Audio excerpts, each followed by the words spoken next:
welcome back to Beyond the Veil Tarot and Astrology. My name is Candice Marie. Thank you for joining me. I'll be your astrologer today. Happy Thursday, happy full moon in Aries. I hope it's a good one for you guys. I am back at it with another video. We're going to continue on with our Zodiac profile series. So before the end of Libra season, I wanted to make sure that we get a chance to talk about Libra. If you guys want to follow this series, make sure you click the bell button below and subscribe to my channel. Leave me a comment. Let me know, do you have planets in Libra, planets in the 7th house, or are you a Libra sun, moon, or rising? And do you resonate with some of the things that I have to say in this video? I'm excited to talk to you guys about this, and give me a thumbs up also if you like this video.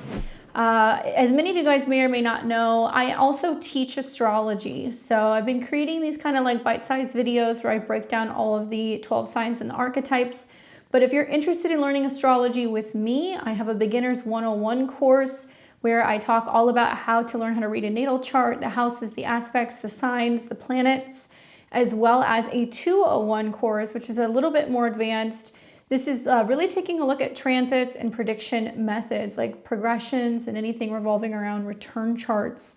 I also teach relationship astrology. So if you're interested in any of those things, check out my website at beyondtheveiltarot.com. You can go and see my course page and see what I have available. All right, well, Libra and Libras, all around happy birthday season. If you guys have already had your birthday, happy belated. I hope it's a good one for you. But we're going to talk a little bit about what is Libra. So, generally right around September the 23rd through October the 22nd is Libra season. And this is the 7th sign of the Zodiac. It is cardinal air, okay? So this particular sign is about communication, right? It is about socializing. It is about togetherness, especially when we think about what the air signs rule. Now, when I say cardinal, this means that this is a sign that is initiating something, right? Venus is initiating partnerships, diplomacy, relationships, and it is traditionally ruled by Venus. It has connections with the 7th house, and it is considered to be a positive or a yang sign. Many people are surprised to hear that Libra is a masculine sign, but it is because it's the element of air. And the colors that are associated with Libra are pink and green. These are the two signs that are obviously connected to Venus. And if you're looking for gemstones that are associated with the sign of Libra, you want to be working with opals, sapphires, or rose quartz. Now, as you guys know in the series, I always talk a little bit about like the mythological background and the kind of the connection with the 12 signs and, how they kind of got their place in the stars. Truth be told, Libra is one of the signs that is not strongly associated with any one specific myth, which is interesting. But there is some kind of connections and correlations to some mythology. We do see that, I think it's pronounced Themis, Themis. It's often considered a primary mythological figure that is linked to Libra. So it doesn't have the same name, but this was a Titan goddess of divine law and order, kind of like the theme of justice, right? She was known for having scales of justice and was seen as an embodiment of divine justice, fairness, and wisdom. So her scales were a symbol of balance and equilibrium, which aligns perfectly with Libra's themes because, well, Libra's not an animal, it is a pair of scales. We also see another significant figure in mythology. This is Astraea, which is the daughter of Themis. And she was the goddess of justice and purity, and she was also associated with balancing as well as scales. So she lived among the humans during the Golden Age, and it seems that mankind declined into the Iron Age, and she ascended into the heavens, becoming a part of the constellation of Virgo. However, the scales were left behind. She did not bring them with her, and she became Libra. So the story kind of reflects on the transition from the purity of the Golden Age into the need for justice and balance in human affairs. So that's the connection to Libra and the scales. But I also associate Libra with the equinox, right? We see here in the Northern Hemisphere, the fall equinox is that kind of balance between equal night and equal day. So another interpretation comes from, the astrological significance of Libra, where the sign is balancing out these two particular kind of polar energies. So at this time, night and day are equal length, and this symbolizes balance and equality. Obviously, this is like a natural phenomenon, and maybe it was kind of depicted in the balancing of the scales, and kind of symbolic of the balance between the light and the dark, or good and evil. Now, when we think about Libra, we think about Venus, and Venus's association, obviously, with Taurus is much more about personal pleasure, indulgence. It can also be about possessions and wealth, versus Libra, which has more of this connection to the sweetness that we share together. So we know that Venus is associated with love, beauty, as well as pleasure, but in the sign of Libra, there's more emphasis on harmony and relationships, togetherness. Libra's drive for equilibrium and aesthetic beauty really aligns with the themes revolving around, I think, some of like Venus's attributes. So the characteristics of Libra, I would have to say, you know, the strengths are definitely, Libras are known for being diplomatic. Obviously, they're very charming, very fair-minded. They are equally very sociable, and they can have a tendency to be kind of idealistic, or like idealistic, kind of hopeful, open-minded, encouraging, right? We see this with Libra.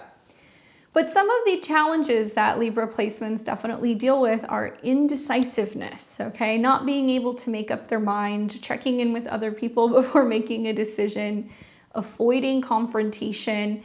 Sometimes some Libra placements can also be seen as superficial or overly concerned with their appearance.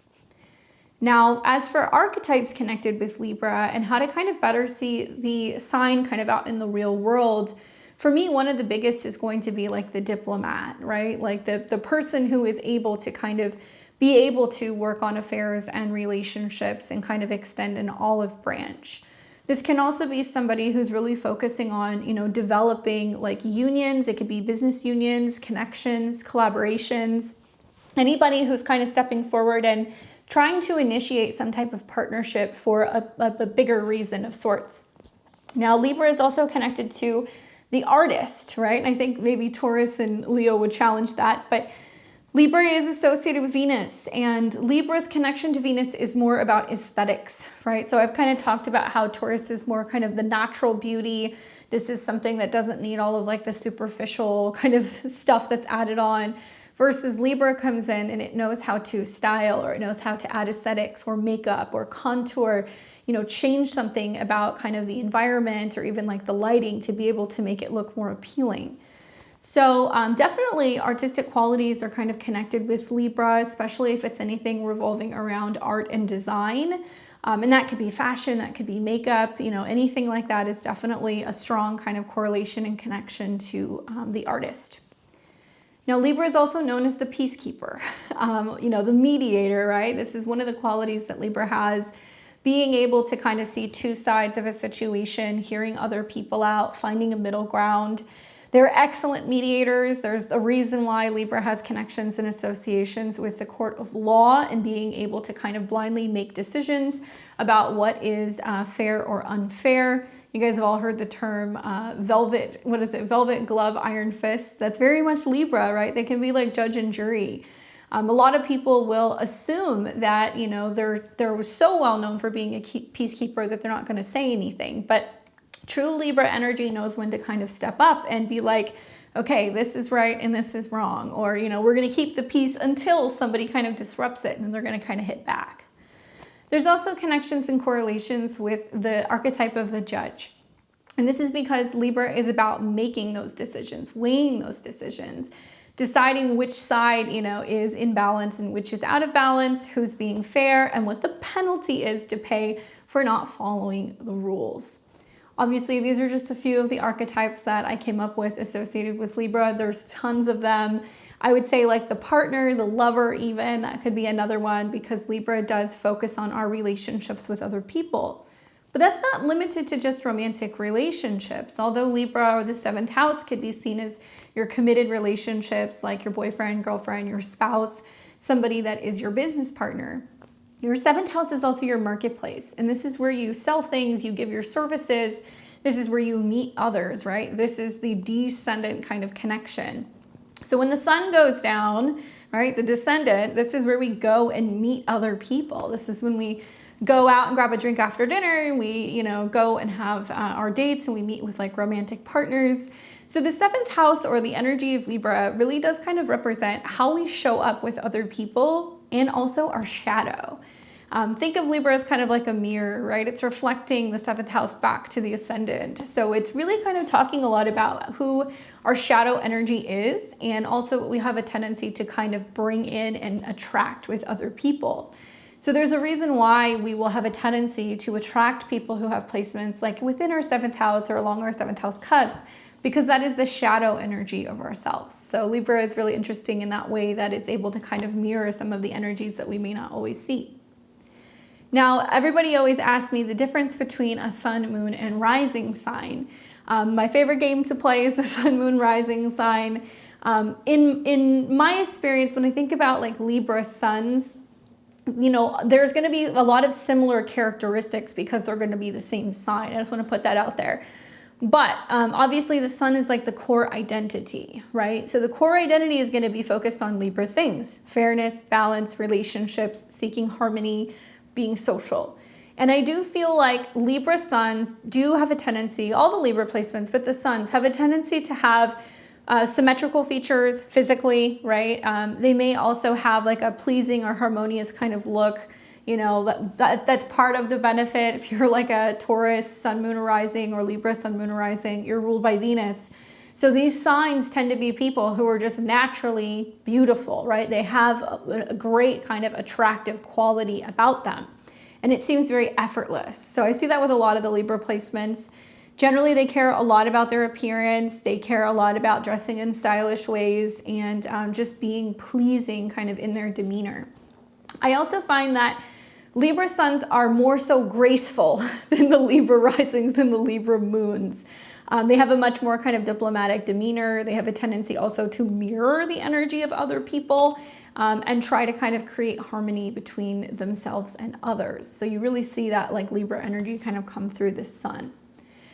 Now, emotional kind of connections with the Libra sun as well. Something to kind of think about is that, their identity is tied up in relationships, right? It's about balance and togetherness with others.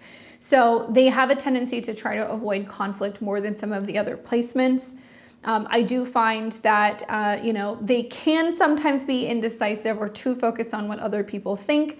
However, we're willing to kind of overlook some of those qualities because they make up for it in other areas. I feel like of all three placements, this is definitely the placement, the Libra sun, that needs to feel valued in relationships. Otherwise, they can kind of struggle with decisions or situations, and then we see some disruption in the harmony within their relationships. Now the Libra moon, okay, so we're taking the moon, the emotional body, and we're putting it in the sign of Libra.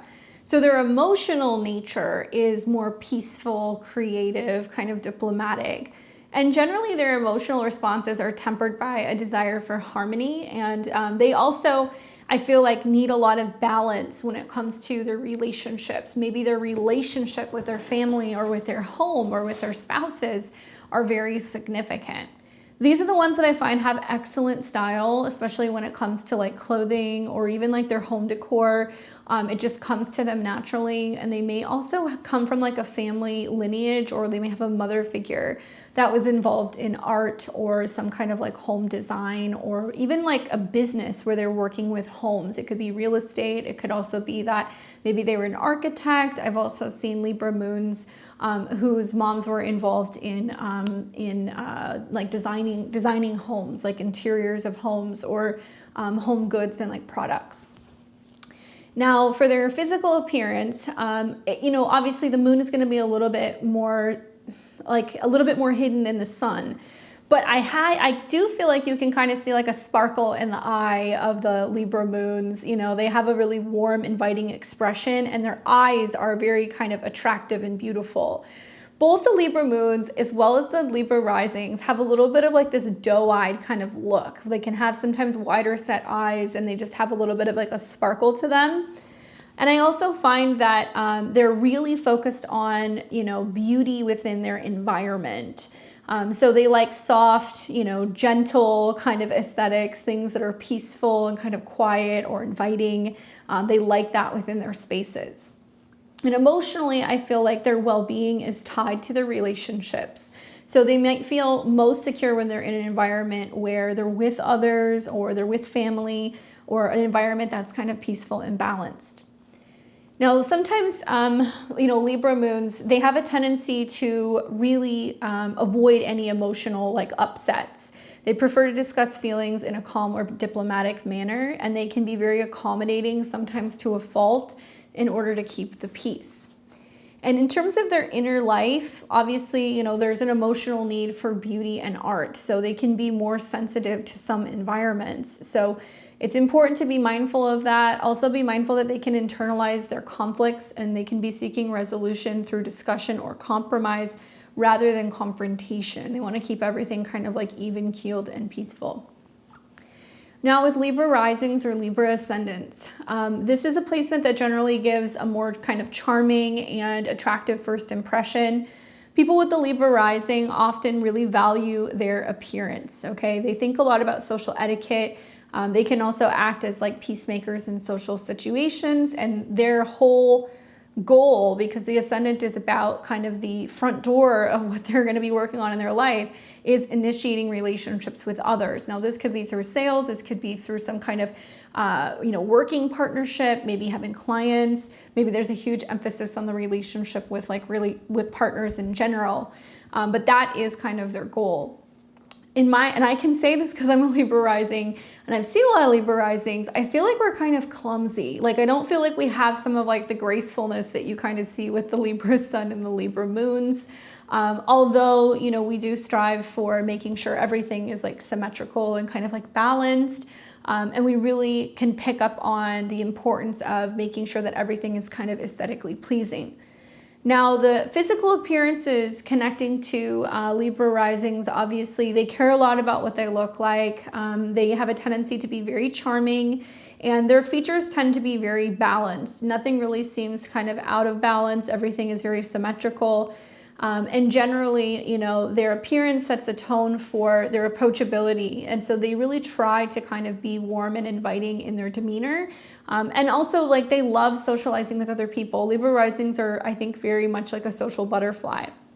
Now, in terms of their mannerisms, they do try to focus on being as polished as possible. I feel also, they may be seen as somebody who likes to make other people feel at ease. And that might be part of the social butterfly, but going and initiating conversations and talking to people and kind of being open, there is this sense of people that will kind of gravitate towards them. Now with emotional characteristics, the first impression I think is that Libra risings really kind of give off this aura of being kind of diplomatic. Sometimes they'll kind of get involved in other people's conversations and, kind of talk to them back and forth about their beliefs or their perspectives. And they like to kind of offer up some kind of advice in some way. And that's a way that Libra risings kind of strike up conversation, I think, to get involved with others. I do find that their whole approach in life is about negotiating and compromising and seeking the beauty in all things in life. And Libra risings definitely struggle sometimes, even though they can seem very confident. They struggle with asserting themselves directly due to their desire for harmony.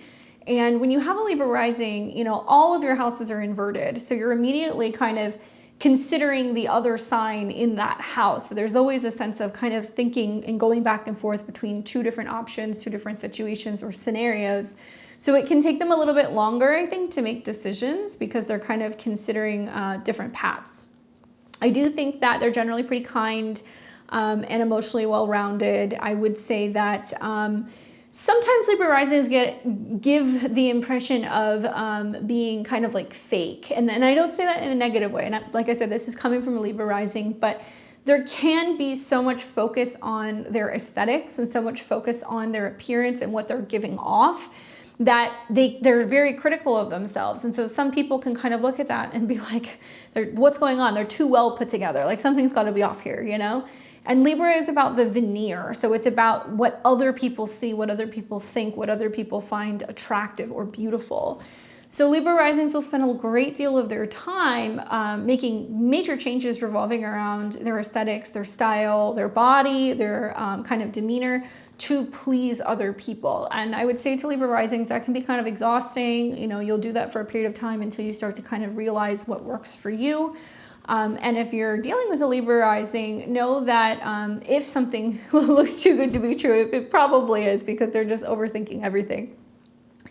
When it comes to Libras and their health and wellness, so as you guys know, each zodiac rules a different body or part of the body. So the body part that's ruled by Libra is the kidneys, the lower back, and the skin. They're all traditionally associated with Libra. Capricorn's connected to the skin too, but I think more of like the fleshness and like the color, kind of connected to the skin. That's more Libra. And this is just all connected to balance, having balance within the body. So health issues that you want to look for, if you're a Libra, sun, moon, or rising, or if you have a lot of planets in your 7th house, or even if you have Libra on your 6th house cusp, so that would be you, Taurus. Issues to watch out for are kidney problems. And so this can be like kidney stones or infections, sometimes even like UTIs. That can be something that you can see that can come up with Libra placements. Lower back pain, okay, often from overworking or lack of proper support or even of posture. I have found a lot of people who have planets in Libra or like the 7th house or the 6th house lord connected to the 7th house or vice versa, that they have back issues, but those back issues will usually flare up either from some kind of nerve pain or when they're experiencing a lot of stress in regards to relationships and they're not feeling supported in relationships, and then right on cue, the back problems start. I also see some Libra placements that suffer from some skin issues. So eczema, rashes, sensitivity due to their external reflection of inner health or stress, okay? So the skin is definitely going to be a big sign for Libra placements. That's going to give you some indication in how they're doing. Pinkness, rosiness, redness, sometimes I see that with Libra placements or like Libra risings. That's not unusual.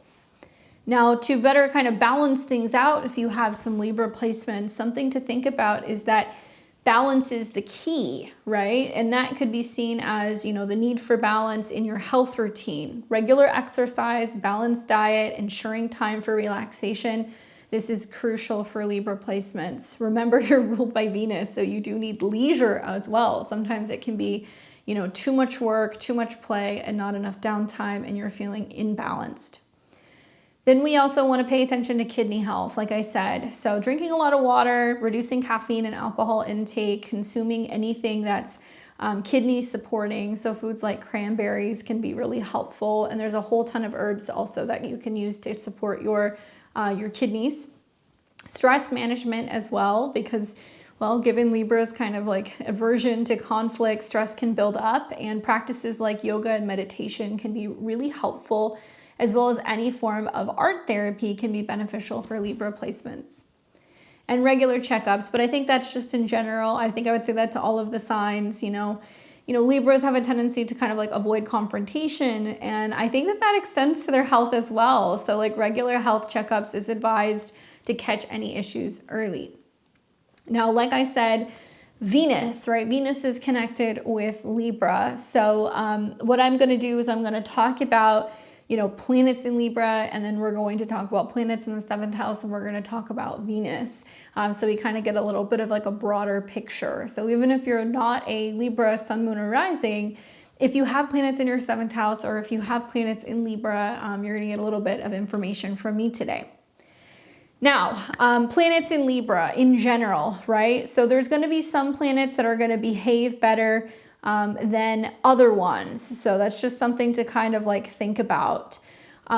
Just as a quick overview, obviously Venus is the ruler of Libra. So Venus is in its domicile when it's in Libra. This basically means that Venus is at home. So she's comfortable. She's able to really kind of show the qualities of love, beauty, and harmony. They're naturally expressed. There is more of an ability to kind of focus on aesthetics as well as relationships that align perfectly with Venusian themes, making Venus particularly powerful and comfortable here. So this is a good place to have Venus.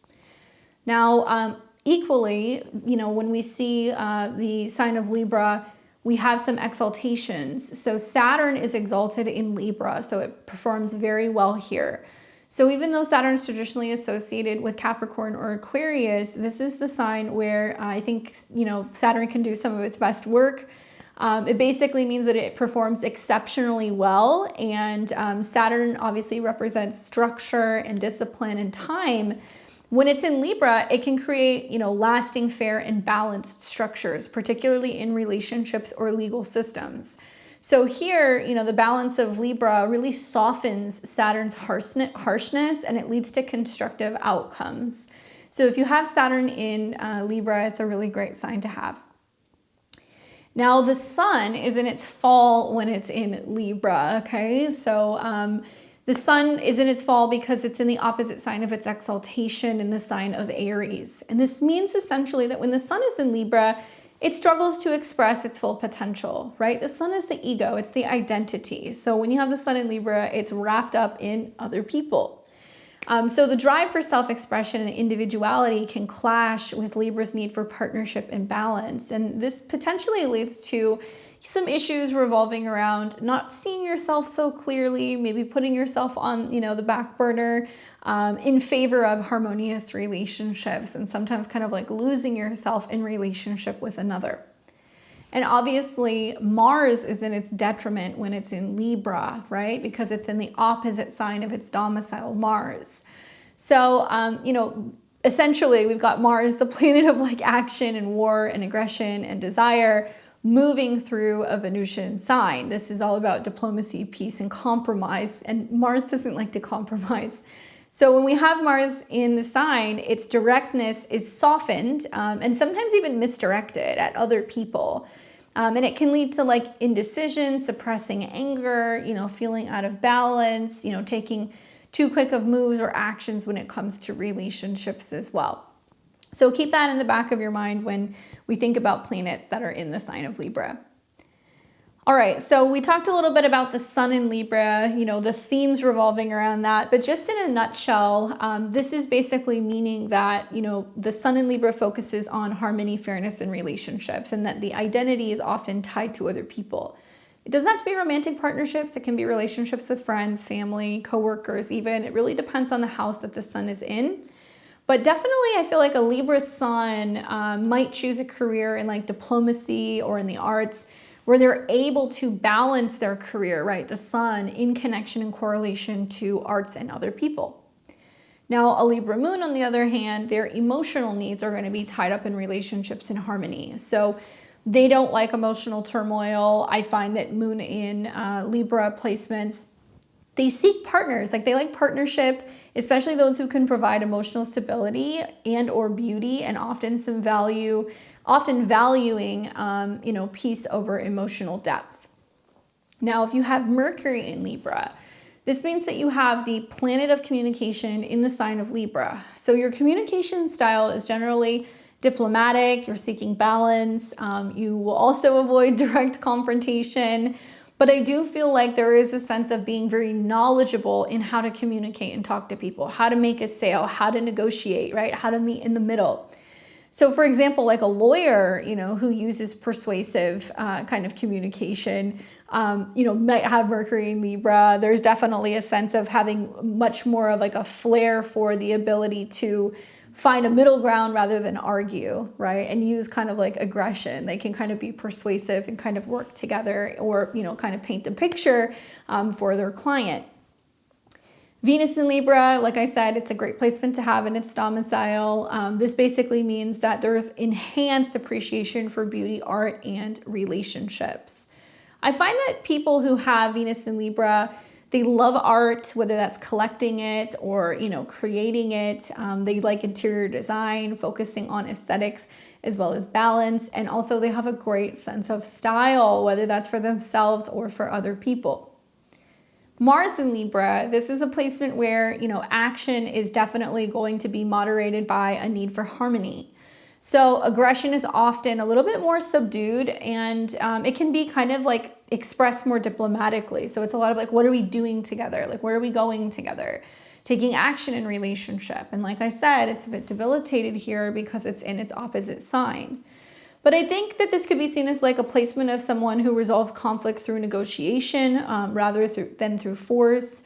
It could also mean that somebody is kind of like incentivized by relationships, or maybe they're in some kind of coaching position or some type of like relationship position where, you know, they help other people or they encourage other people. Now, what if you have Jupiter in Libra, right? So Jupiter expands things.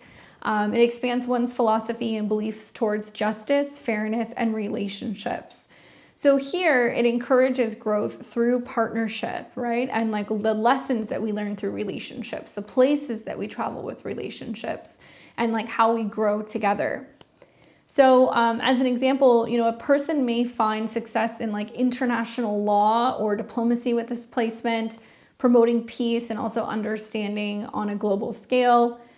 This can also be the placement of somebody who excels in law, okay? So like not just international law, but law in general. I find a lot of people who have Jupiter in Libra, they are involved in higher education, especially in law or in arts. I've also seen lots of really strong like writers and authors and professors who have this placement as well. And also there can be a love for culture, right? And like foreign people or foreign places. That's something else I see with that placement. Now, we talked about how Saturn in Libra is an exaltation, but if you have Saturn in this sign, then you're going to find that there at first can be some challenges in relationships, but this leads to you learning that, you know, the hard lessons come because you're learning what relationships are made of, or you're learning about commitment and responsibility or compromise. So there's a strong push towards creating long-lasting, balanced partnerships with other people. Yes, we can see delays or challenges with relationships, but generally they will get better with time with this placement. And as an example, you know, someone may face difficulties in marriage with this placement, but they learn that, you know, these lessons about patience and, you know, really giving your partners a little bit of time and like having a little bit of grace potentially, you know, could materialize as a stronger relationship or a better relationship. I could also see some people with this placement excelling in being like a marriage counselor, also involved in, you know, some kind of like mentorship or like support of other people as well, or someone who might manage others. You might manage or like represent others with Saturn in Libra. Now, if you have Uranus in Libra, we're taking the planet of innovation and shocks and surprises and change, and we're putting it in Libra. So this brings innovation to how we form relationships. And it can also be about, you know, pushing kind of the envelope in relationships. And that could mean maybe we're pushing for equality and freedom within relationships. We have unconventional relationships. We have free relationships.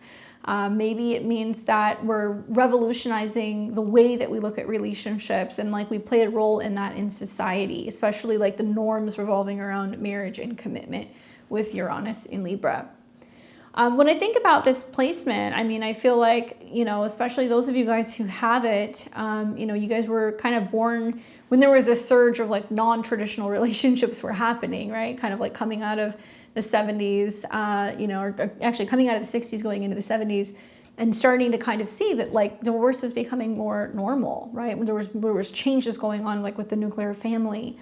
And so maybe that could be like a sign or a signal of that. I mean, I feel like there's definitely lots of different perspectives with people who have Uranus in this sign revolving around relationships and like what it means to be partnered and like how we can do relationships differently.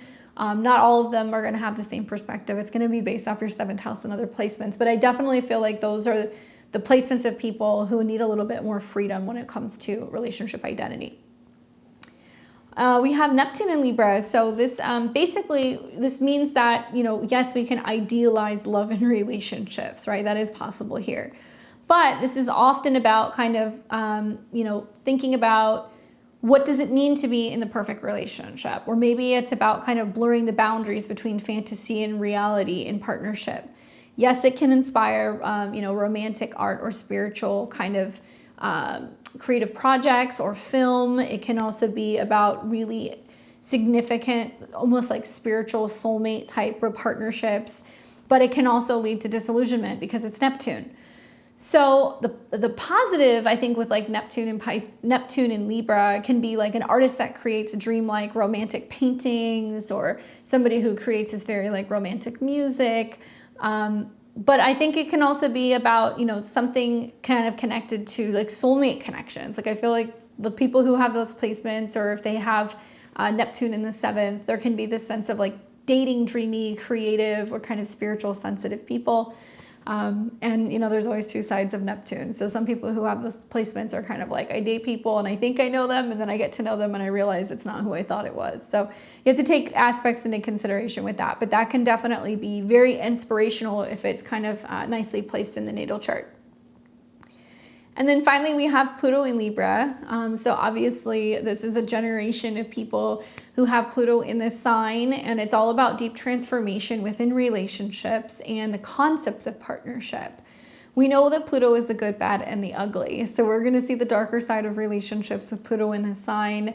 It could lead to either intense bonding or a breakdown of old relationship models in favor for newer ones that are going to be more authentic.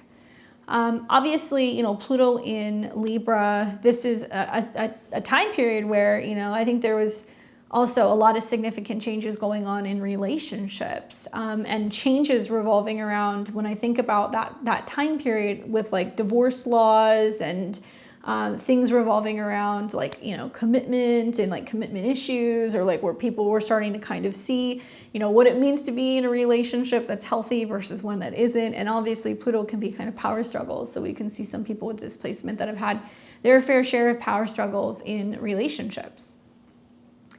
Now, if you have a North Node in Libra, this basically means that your South Node is in Aries. So your life path involves learning about balance, balance oneself through relationships, right? Libra, others, coming together as a pair. And this is about moving away from individualism towards partnership and cooperation. So an example would be, someone who might shift from a career focused on personal achievement to one that involves collaboration or maybe advocacy for other people. Versus the South Node in Libra, this means that in a past life, you have been very dependent on others, and that was part of your identity or your happiness. So in this lifetime with your North Node in Aries, it's suggesting that you need to develop, personal strength for independence. You're learning how to be more self-sufficient. You're kind of learning how to get out there and do things on your own and to like be brave. So if you have this placement, I think of like an example would be a person who needs to break away from always seeking approval or validation from relationships and finding their own voice and kind of their own path for independence. Now, when I think about Libra and the connection to the 7th house, right? Obviously the 7th house is partnerships of all forms, one-on-one relationships, but also business, legal, right? And advisors. I mean, your therapist, your astrologer, that's your 7th house. But it's also about marriage and contracts. So legal agreements, commitments, anything that's legally binding, that's the 7th house. It's also the house of open enemies. And as my astrology teacher used to joke, they would say, the people that'll stab you in the chest, not in the back. So, the 7th house is how we deal with opposition or conflict in relationships. So planets in that house is going to bring a little bit more of the theme. The sign is going to tell you how you approach that. But this is people who you will literally square off with, right? In like a boxing ring or in like a public arena, you're going to go back and forth with somebody in the 7th house. This is also about your public relations. So this is how we present ourselves to the world, particularly in your professional image. So when we think about Libra's nature, because it's about balance and because it's about harmony, the 7th house is going to show us, well, how do we get on with other people, right? The sign that's on that particular cusp is going to show you how you deal with others. All right, so planets in the 7th house. All right, so this may not necessarily be Libra, but there's still like a Libra theme to this because the 7th house has that vibe of like, who am I with others? So if you have your sun in the 7th house, this basically means that your identity and your self-expression, these are strongly tied to your relationships. And there's a focus on sometimes seeking validation or self-fulfillment through partnerships. Now remember that the sun is kind of like a dominating energy, right? It's the king. So there can also be this feeling that's like relationships have a lot of power over you, or, you know, you're in a relationship with somebody who is very kind of like dynamic, and they can be very creative or like very visible or very kind of action oriented because the sun is in the 7th house. That's kind of like their first house. So an individual is, you know, an example is that this individual might shine brightest also when they're in a relationship, often choosing careers that involve public interaction or partnership with others. Now, what about if your moon is in the 7th house? The emotional body, this is the most sensitive part in the chart, and you're placing it in the 7th. So emotional fulfillment is sought through close relationships, and there's a deep need for harmony and emotions, and this can be influenced heavily by partners. But the moon is one of the fastest moving kind of like luminaries in the chart, right? It's changing signs every 2.5, 3 days. So wherever the moon is, there's a lot of movement. So this can be people who have a lot of relationships in their lifetime. They have a lot of relationship experience. It might also be someone who feels most at peace within their home life when their relationships are stable. And that's like when they're in a committed relationship or they're living with someone, that may be when they're kind of at their best emotionally. Now, if you have Mercury in your 7th house, this means that communication thrives on one-on-one settings. There's an inclination towards negotiation, mediation, as well as any profession that involves dialogue. So an example would be like a therapist, right? Or maybe even a diplomat, someone who excels at understanding and articulating others' points of view, and also communicating and connecting with others as well. So like I've seen placements of people who have like PR, they work in PR here. They represent, they communicate, they speak for other people. Now, if you have Venus in the 7th house, this is a great place to have your Venus because Venus is naturally kind of at home here. So this means that obviously when it comes to love, beauty, and pleasure, you know, you're seeking that through relationships. So this placement is generally pretty harmonious for relationships and for commitment.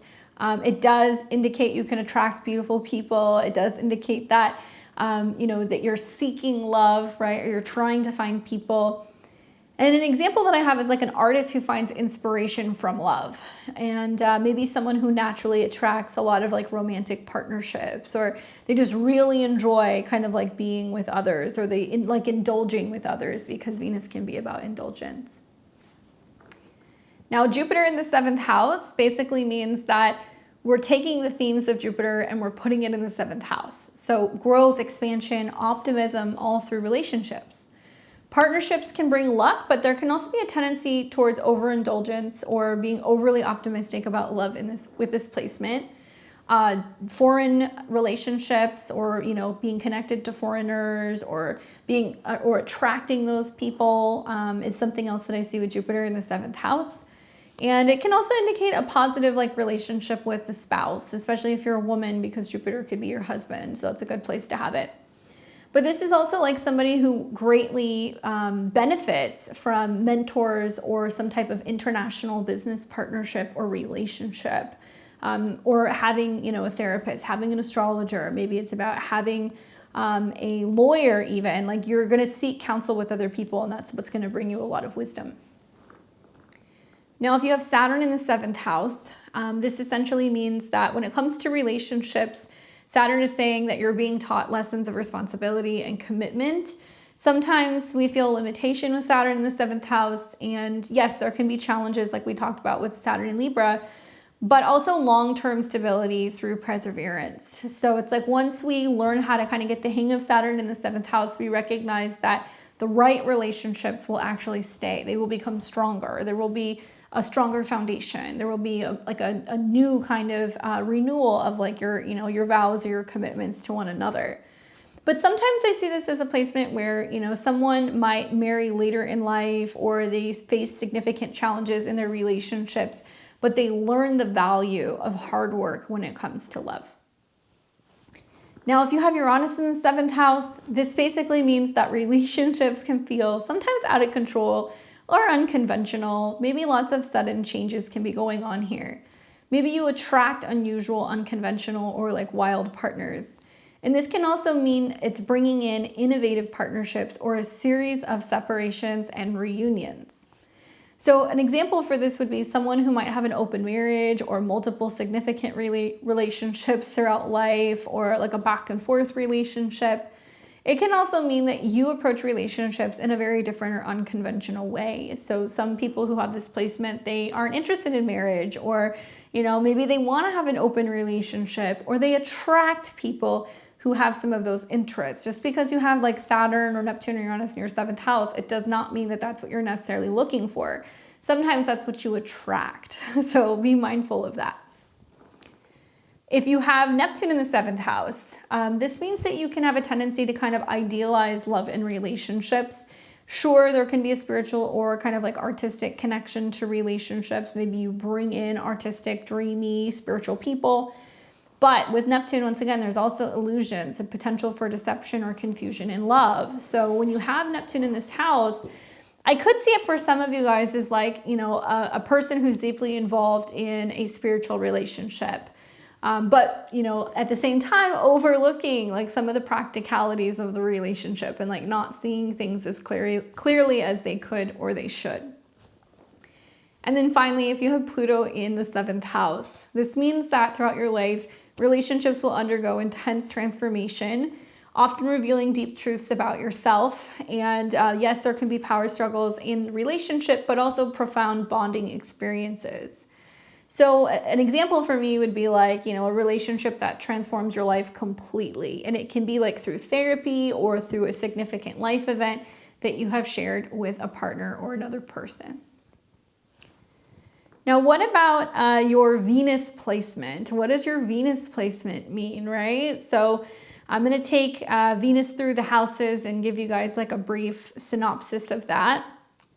So the sign is how it's going to express itself, but the house, that's going to be the place where you're going to find the most beauty, likelihood for abundance, opportunities for love and for romance. So Venus in the 1st house, right? Here, kind of similar to having like a Taurus or a Libra rising. So if you have Venus in the 1st house, it basically is really enhancing your beauty. It's enhancing your attractiveness as well as your charm and how you present yourself to the world. I find that like there's an innate ability to draw people in through your appearance or your demeanor with this particular placement. Somebody who might be like naturally photogenic or have just like a very charismatic kind of presence, they attract people very easily if they've got Venus in their 1st house. Now, if you have Venus in your 2nd house, this is a great place to have Venus as well because Venus is traditionally kind of associated with the 2nd house. So this means that, values, possessions, self-worth, they're all deeply kind of connected to beauty, art, comfort, and material pleasures. So there's often an appreciation for luxury and talent for making money through beauty or creative pursuits with this placement. I have found that these people, Venus in the 2nd, they have a knack for fashion design or they're very financially savvy in dealing with art or luxury goods. Now, if you have Venus in the 3rd house, this means that communication and social interactions are kind of infused with charm and grace. So there's a love for learning, especially in areas related to arts, writing, or speaking. I have found that this is a placement with somebody that like can meet people online or on apps. Maybe they meet people while they're traveling. They might write or kind of communicate in a very eloquent kind of way. They may excel in public speaking, writing novels, or even working in the media where social skills are really important. What if you have Venus in the 4th house? This means that home and family are areas where you find true happiness and peace. This is where you feel the most comfortable. So there's a strong emotional connection to your roots as well as your home environment. And generally, this is a pretty aesthetically kind of pleasing placement. These people care a lot about what their home looks like, the interior, the exterior, how things are designed, how it feels, kind of, everything kind of going on inside. So generally, these people are very particular about their home decor and they turn their living space into like a sanctuary.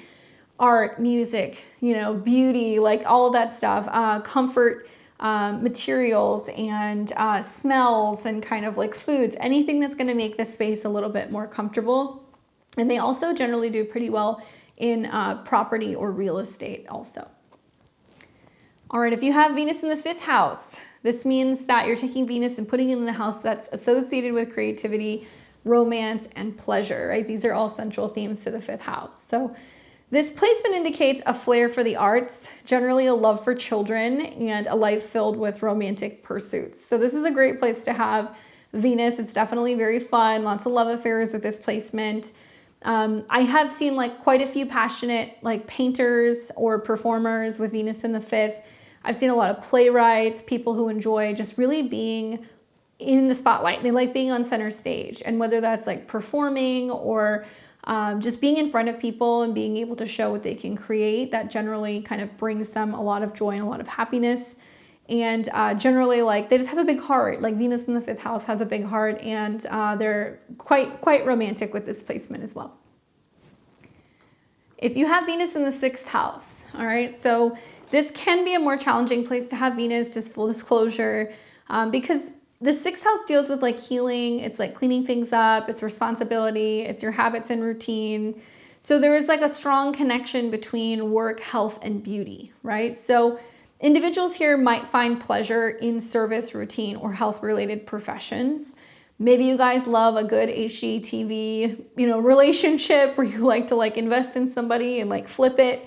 But there's also like this inclination towards making daily life more beautiful through organization or aesthetic routines. Part of your love language is probably like acts of service, the things that you do for other people, how you take care of them, what you clean up after them, like that kind of stuff, taking care of them in some way. That's how you show love.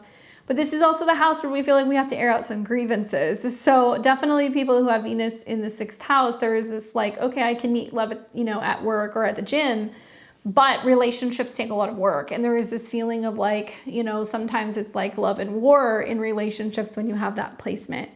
Some traditional astrologers will say like Venus in the 6th house is like an indication of divorce. I don't necessarily agree with that.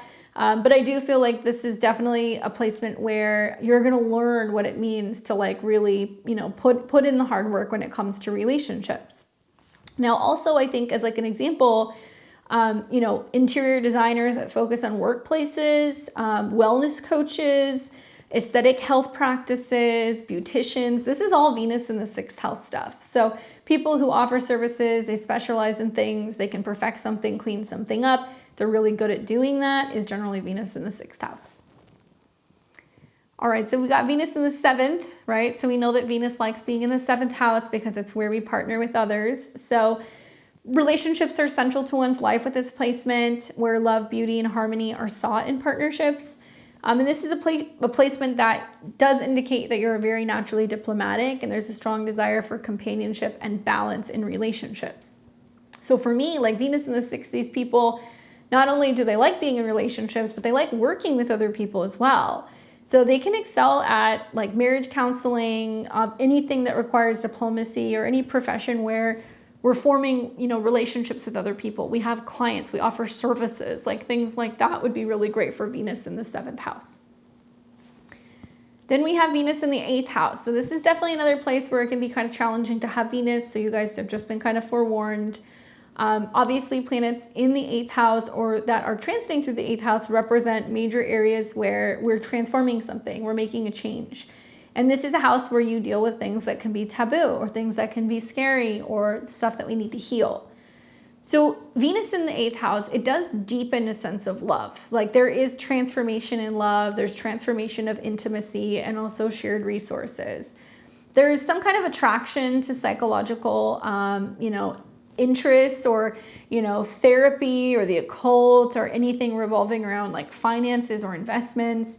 This is also like a very sexual placement, Venus in the 8th house. And something I've noticed about Venus in the 8th house is usually with relationships, like you meet people in really interesting situations. Like Venus in the 8th, you might meet somebody while they're still involved in a relationship, and then you find out that it's not working and they're like getting out of it. Maybe you are you meeting somebody when you're going through a big life change where, a family member has just passed or your job just ended or you just relocated. Whenever the theme of transformation is kind of coming up in your life or in someone else's, that's generally when you meet them. And yes, there can be some colorful things that can happen. I mean, a lot of my clients have told me stories about their natal Venus in the 8th house and like how they'll meet somebody and be dating them for a couple months and then they find out that they're like married, and they had no idea. So there can be secrets and things that can come up with Venus in this house. But I think for the most part, like I've seen a lot of people who have this placement that they're drawn to professions like psychotherapy, or they're involved in, financial advising or estate management. And they are able to kind of handle, shared or like intimate resources between themselves and other people. Now, Venus in the 9th house, this means that you have a love for travel, philosophy, culture. You love education. You'll spend money on like those first class tickets. Maybe you like meeting people from different backgrounds and cultures, or you have those long distance relationships. There's a desire here to kind of explore beauty in different cultures, and that's often through travel, learning, or teaching. So if you have this placement, it might be someone who works as a travel writer.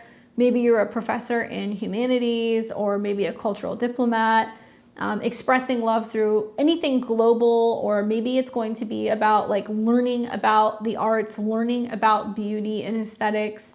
Maybe you teach something kind of connected to art. That could be another placement. And it also means that, you love to travel, and like you love to travel and indulge, right? So like the upgrades, the comfort, the food, the shopping, like these are things that you like to do. And sometimes even with other people, because Venus is kind of tied to partnership. So if you have Venus in the 10th house, we're putting Venus in a house that is strongly tied to your career and your public image. So, then it will become influenced by Venusian qualities like charm, aesthetics, and diplomacy. So success often comes through industries connecting to beauty, fashion, or public relations. And with a placement like this, a person might rise to fame as like a fashion designer, or hold a high position in a company where image and style are really directly connected. Working with women, working with finances, that's the other interpretation that I have. Professional relationships are very important. Maybe meeting somebody or having love in the workplace, or, dating a boss. I've seen that placement with Venus in the 10th.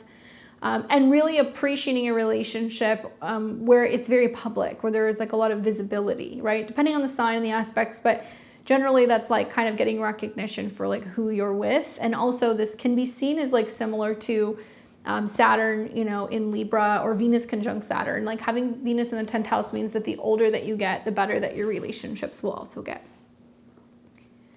Now, Venus in the 11th house is putting Venus in a house that deals with your social circles, your friendships, any like humanitarian causes, or areas where you feel like you have to join with other people and support a cause.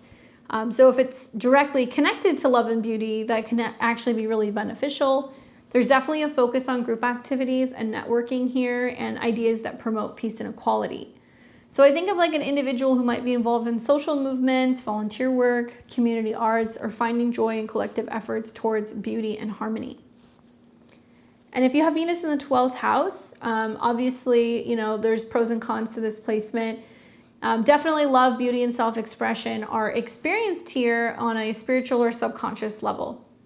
There might be a secretive nature to relationships, maybe a love for solitude, arts, or things that are mystical. There is this sense of sacrificing oneself for love, and sometimes like having like a bunch of like little love affairs, or people who are interested in you, but you don't always see it.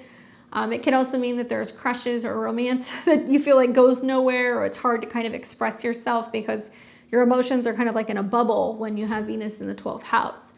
Karmic things revolving around relationships as well can kind of play out here.